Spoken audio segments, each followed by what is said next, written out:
Welcome back to Grifter or Gifted. Hey. Where we try to figure out the truth behind some of the most fascinating and controversial figures of our time. Right. And today, we are diving deep into the world of Peter Nygard. Oh, this one's going to be interesting. A man who, he built a fashion empire, but his legacy is kind of now overshadowed by very serious allegations. So it's a story of ambition, innovation, but also alleged exploitation. A lot of layers to peel back here. It really makes you question, was he a visionary or was he a straight-up villain? Yeah. What's fascinating to me about Nygard is that he kind of embodies that classic rags to riches story. Right. But as we dig deeper, we're going to uncover the complexities of his success and the dark side that eventually emerged. It's going to be a journey that challenges us to examine that fine line between, brilliance and manipulation. Yeah, and that's what I find so captivating about this deep dive. When I was reading about his early life,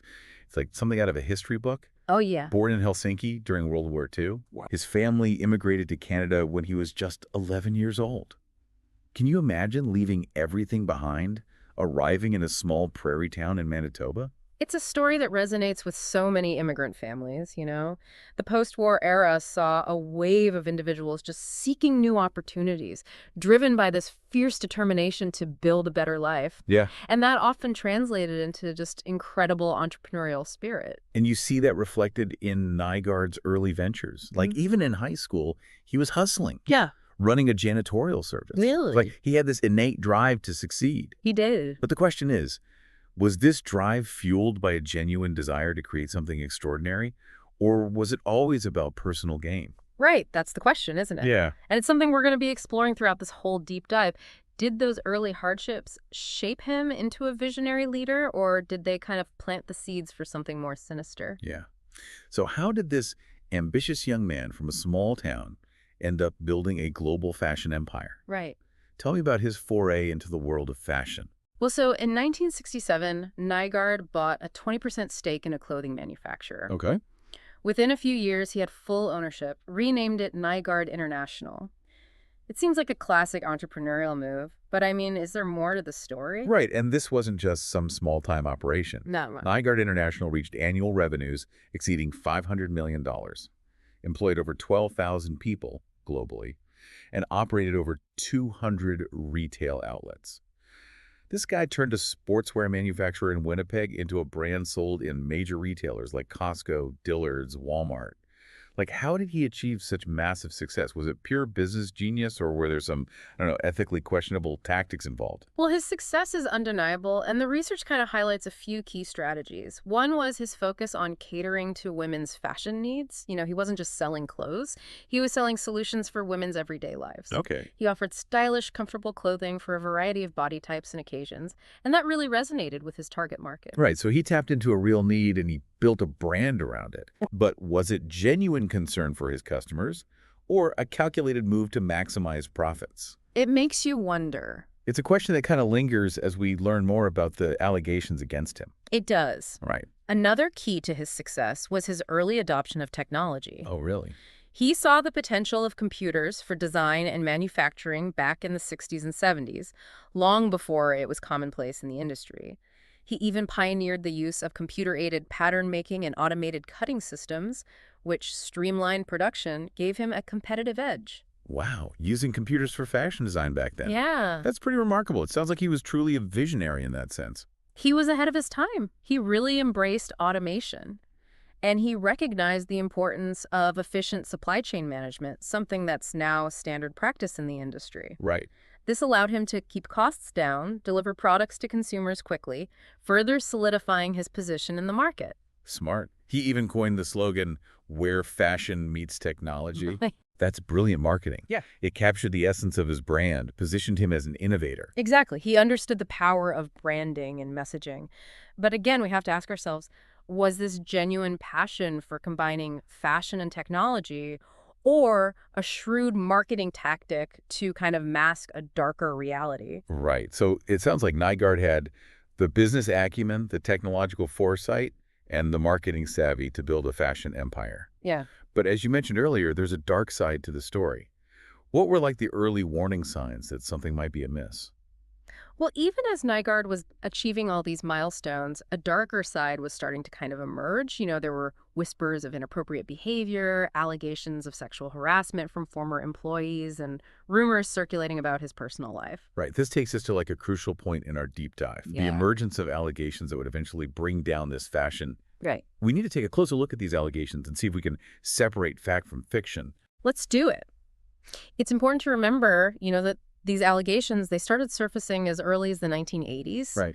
a time when speaking out about sexual misconduct, Yeah. especially against a powerful figure, Of course. was incredibly difficult. Yeah, it's a stark reminder of how, like, power dynamics can just silence victims and allow abusers to operate with impunity for far too long. Unfortunately, yeah. So what were the specific accusations that were being made against Nygard during this period? Initially, it was mostly whispers of sexual harassment Okay. from former employees. Got it. There were rumors of inappropriate behavior at company events, allegations of unwanted advances toward young women who worked for Nygard International. Man, it's unsettling to think that these alleged incidents were happening behind the scenes while he was building his empire and presenting this image of, a successful entrepreneur. Yeah, a carefully crafted image. But did these early accusations lead to any concrete action being taken against him? Unfortunately, not at the time. These early accusations didn't gain much traction. I see. It's likely that many victims just felt powerless to speak out, Yeah, feeling for their careers or even their safety. of course. It's a pattern we see far too often when those in positions of power are accused of abuse. It is. It's a sobering reminder that justice isn't always, swift or easy to obtain, especially for those who are marginalized or vulnerable. Definitely. So what happened next? How did these allegations escalate over time? Well, over the years, those whispers turned into louder accusations. Okay. By the late 1990s and early 2000s, several women came forward with allegations of sexual assault, claiming that Nygard had drugged and raped them. Wow. These accusations came from both Canada and the Bahamas, where Wow. Nygard owned a lavish estate. It's chilling to think about the alleged extent of his abuse, spanning multiple countries and seemingly targeting vulnerable women. It is. Did these more serious allegations finally lead to any legal consequences? There were lawsuits filed, but Nygard consistently denied all allegations and managed to settle out of court, Oh, wow. often with confidentiality agreements that silenced his accusers. So he used his wealth and influence to protect himself and avoid any real accountability. It seems that way. It's a tactic that's sadly all too familiar in cases like this. Yeah. But the truth eventually has a way of coming out, doesn't it? Indeed it does. Yeah. The turning point came in 2020 when the FBI raided Nygard's New York headquarters. Wow, okay. This marked a significant shift in the investigation, and it seemed like the walls were finally closing in on him. This must have been a major blow to his carefully crafted public image. Definitely. What were the specific charges that the FBI brought against him? He was charged with sex trafficking, racketeering, All right. and a class action lawsuit was filed by 57 women alleging decades of sexual abuse and a pattern of targeting young and vulnerable women. Wow. These accusations painted a horrific picture of a man who used his power and wealth to exploit and abuse women for his own gratification. This is where things get really disturbing. Yeah, We're no longer talking about isolated incidents, right. but a systematic pattern of alleged abuse spanning decades. Exactly. And this was happening while he was being celebrated as a fashion icon and a successful entrepreneur. It's crazy. It makes you question the true cost of his success Right. and whether it was built on a foundation of exploitation and manipulation. It's a stark reminder that sometimes the people we perceive as brilliant or innovative can harbor these, really dark secrets. It is. So how did Nygard respond to these serious charges? He fought extradition to the U.S., Okay. citing health concerns, arguing that pandemic restrictions would jeopardize his safety. So he was trying to avoid facing justice. It seems like he was desperate to cling to his freedom and avoid the consequences of his alleged action. And justice prevailed, right? It did. He was eventually extradited to Canada to face trial on 4 counts of sexual assault. Okay. And it's important to note that the #MeToo movement had a profound impact on this case. Oh, how so? It created an environment where victims felt more empowered to come forward, and it demanded greater accountability from those in positions of power. It's amazing to see how social movements can shift the landscape and bring about meaningful change. It is. It gives hope to those who have been silenced for far too long. Definitely. So what was the outcome of the trial? Well, in 2023, a Canadian jury found Nygard guilty on all 4 counts of sexual assault. Wow. The judge called him a sexual predator, Oh, wow. stating that he used his wealth, power, and profile to prey on his victims. It's a powerful statement, Yeah. signaling a societal shift toward believing victims and holding powerful figures accountable for their actions. Right. It's a landmark case that demonstrates that even those who amass great wealth and influence are not above the law. Yeah. It's a powerful reminder that accountability applies to everyone, regardless of their status or achievements. Yeah. But this case isn't just about one man's actions. No, it's not. It raises these broader questions about the systems that allowed him to operate with impunity for so long. Yeah. Absolutely. Yeah. The allegations suggest a network of enablers. Right. People who turned a blind eye to his behavior or actively helped him cover up his alleged crimes. This speaks to the dangers of unchecked power and the ways in which wealth and influence can be used to silence victims and obstruct justice. Yeah, it's a sobering thought, and it makes you wonder how many other visionaries out there might be hiding similar secrets. Right.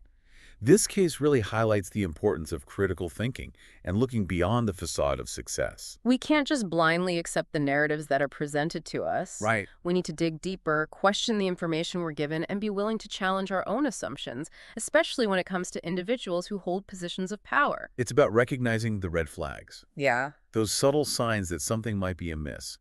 In Nygard's case, those early whispers of harassment should have been taken more seriously. Exactly. And it's Mhm. about creating a culture where victims feel safe coming forward without fear of retaliation.